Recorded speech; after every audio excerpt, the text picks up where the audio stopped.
Clutch or Kick. Yo, what is up, good people? Welcome back to Clutch or Kick Gaming. Hopefully you've been enjoying the content in the Barrier to Entry series so far, because we are back with another video. Today we'll be talking about the gunplay in Rainbow Six Siege. In the fourth video of the Barrier to Entry series, we'll be talking about why gunplay in Siege is so unique, the challenges most players face with the game's systems and mechanics, and then we'll get into the fundamentals of gunplay that you'll want to implement to efficiently improve your experience. So let's get into it.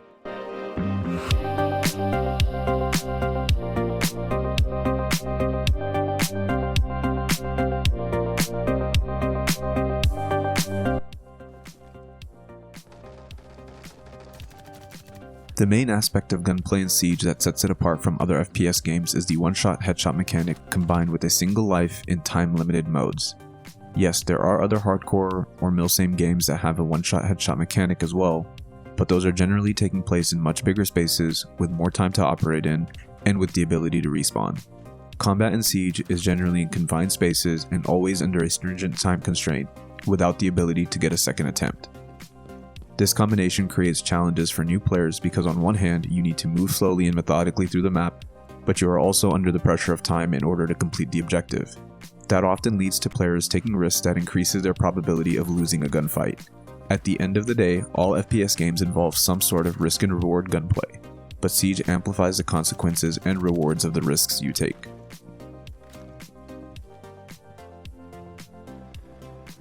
So before we even get into the mechanics and techniques you'll use to improve your gunplay, the first step is understanding the risks to take, the risks to avoid, how to reduce risk, and in turn maximize your probability of success.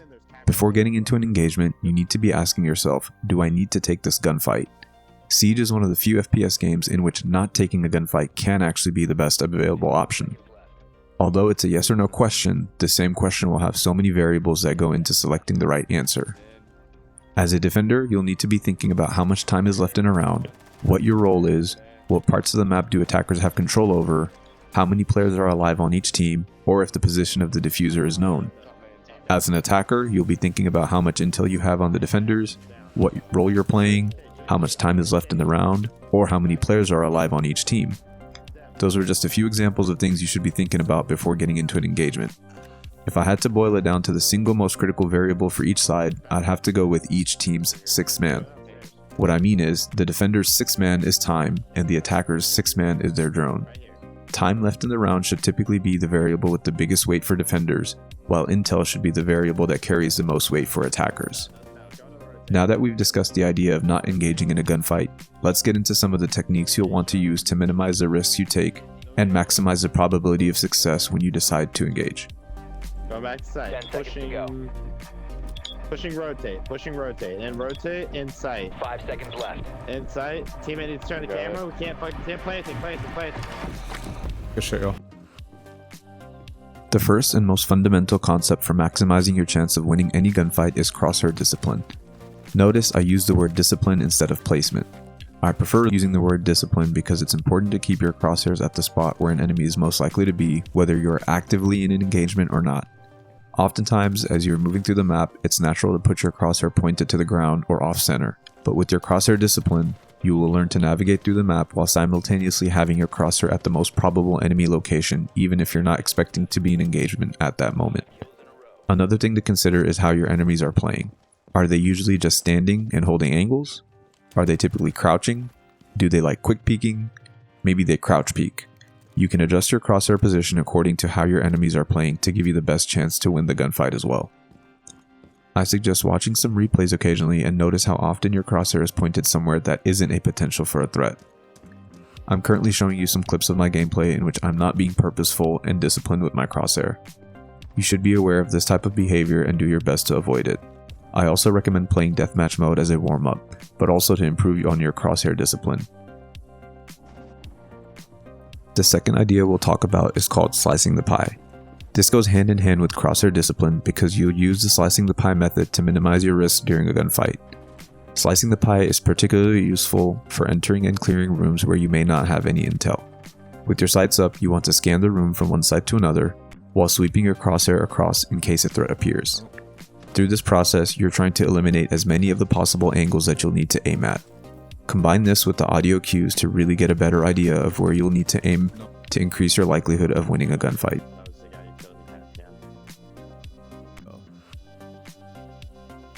The third concept for gunfights is how you peek corners.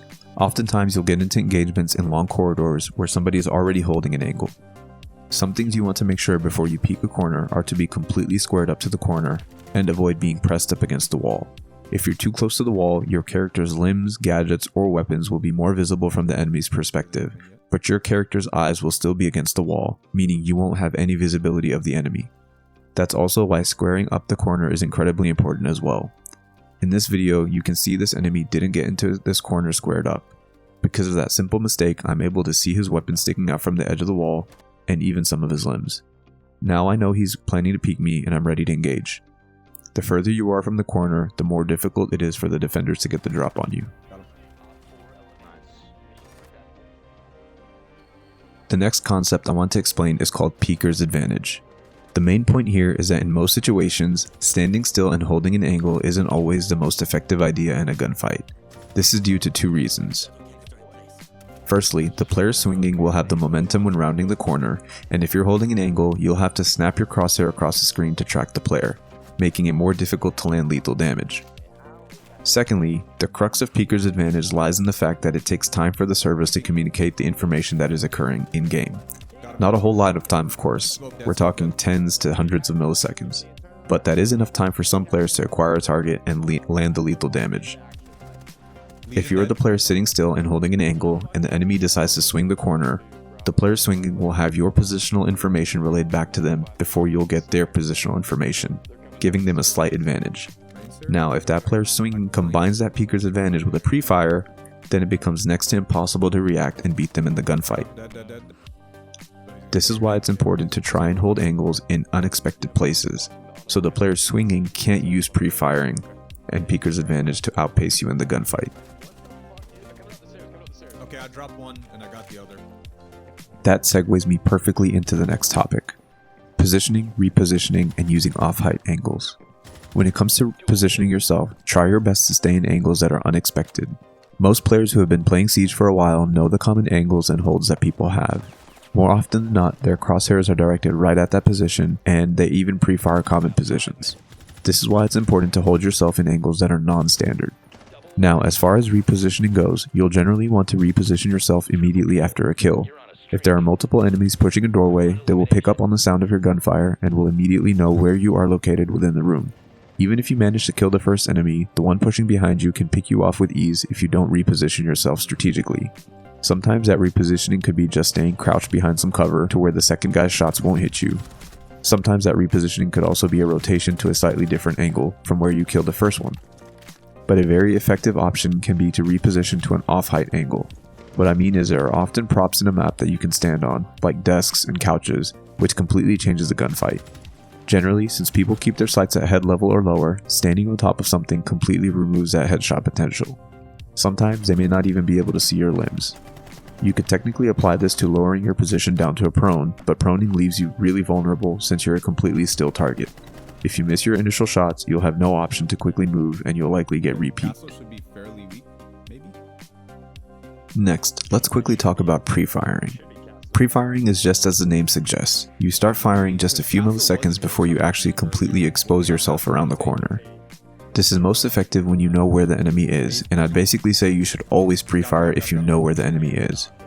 There's pretty little risk in not pre-firing if the enemy position is known. This concept also uses the delays in servers relaying information, since you would have fired off multiple bullets before the enemy holding an angle even realizes you've already swung the corner.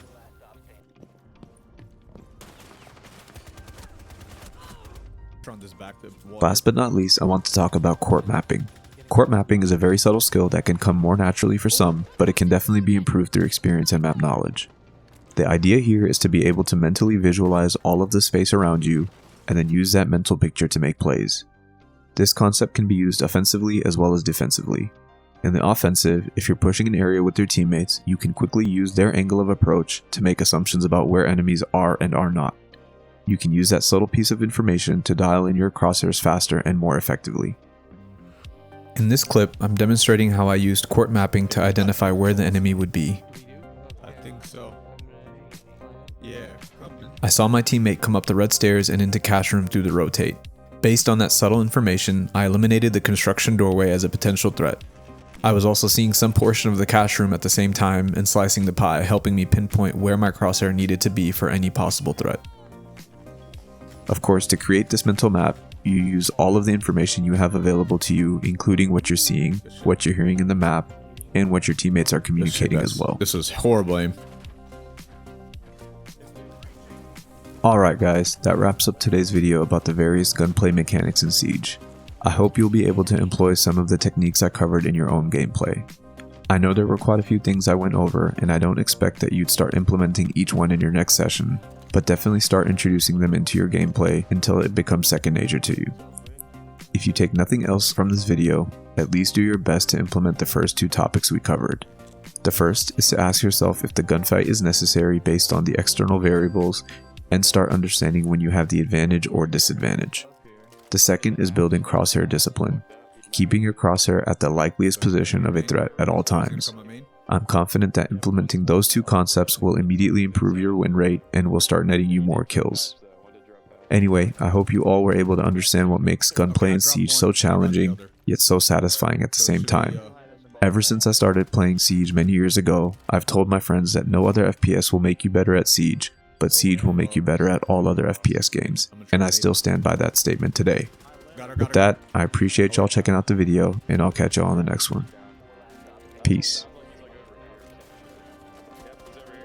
Fucking ace, let's go.